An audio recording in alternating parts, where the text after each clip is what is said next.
Bismillahirrahmanirrahim. Assalamualaikum warahmatullahi wabarakatuh. Alhamdulillahirrabbilalamin. Kita berjumpa lagi di IBG. InsyaAllah kita akan menjawab pertanyaan yang masuk kepada kami.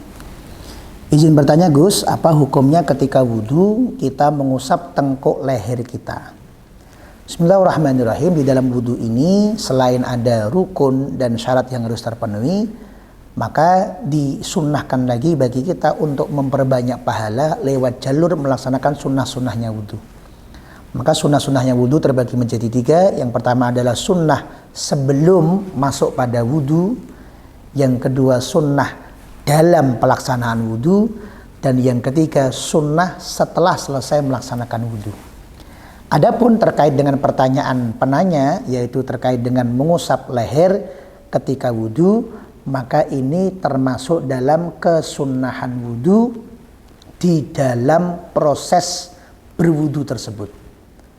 Kapan mengusap leher itu disunnahkan? Disunnahkan mengusap leher setelah mengusap rambut, kemudian telinga, kemudian lanjut mengusap leher. Jadi dikerjakan sebelum kita membasuh kaki.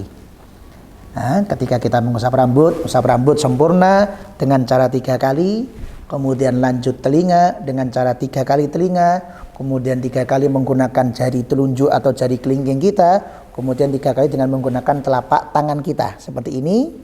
Setelah selesai, maka disempurnakan lagi dengan mengusap tengkuk leher kita seperti ini. Nah, hal ini merupakan kesunahan di dalam wudhu. Bahkan ketika mengusapnya pun juga ada doa. Doanya adalah Allahumma fukka raqabati minan nar wa a'udzubika minas salasili wal aglal. Ini doa ketika kita mengusap leher setelah mengusap rambut, setelah mengusap telinga, sebelum membasuh kaki. Namun kesunahan ini bukan merupakan kesunahan yang diutarakan oleh Imam Syafi'i secara pribadi. Imam Syafi'i secara pribadi tidak menyebutkan bahwa hal ini adalah sunnah.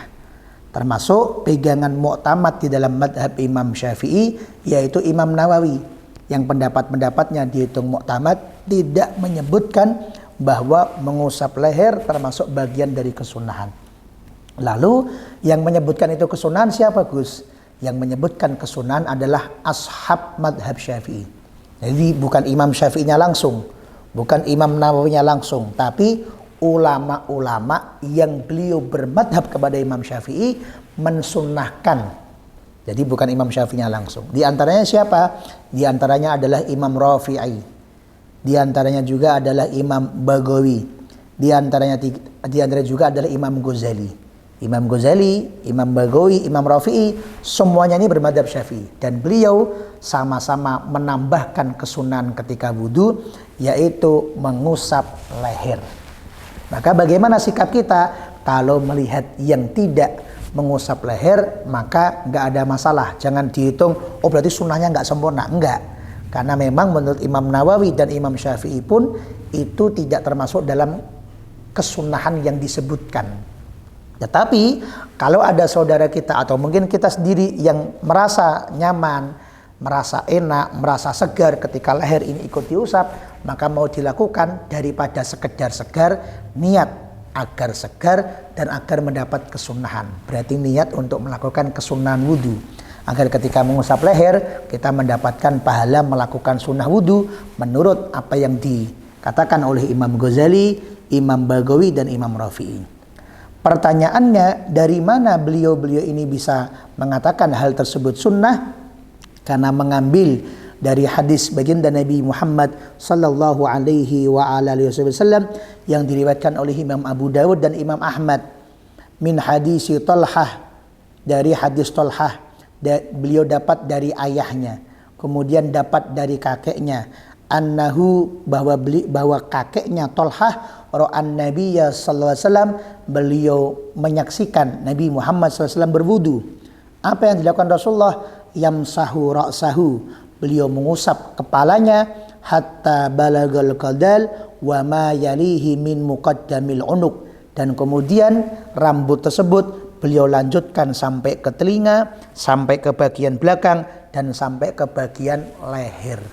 Dari hadis ini, maka para ulama tersebut menyebutkan kesunahan untuk mengusap leher ketika wudhu. Semoga dapat menjadi keterangan yang utuh buat kita semuanya. Terima kasih. Assalamualaikum warahmatullahi wabarakatuh.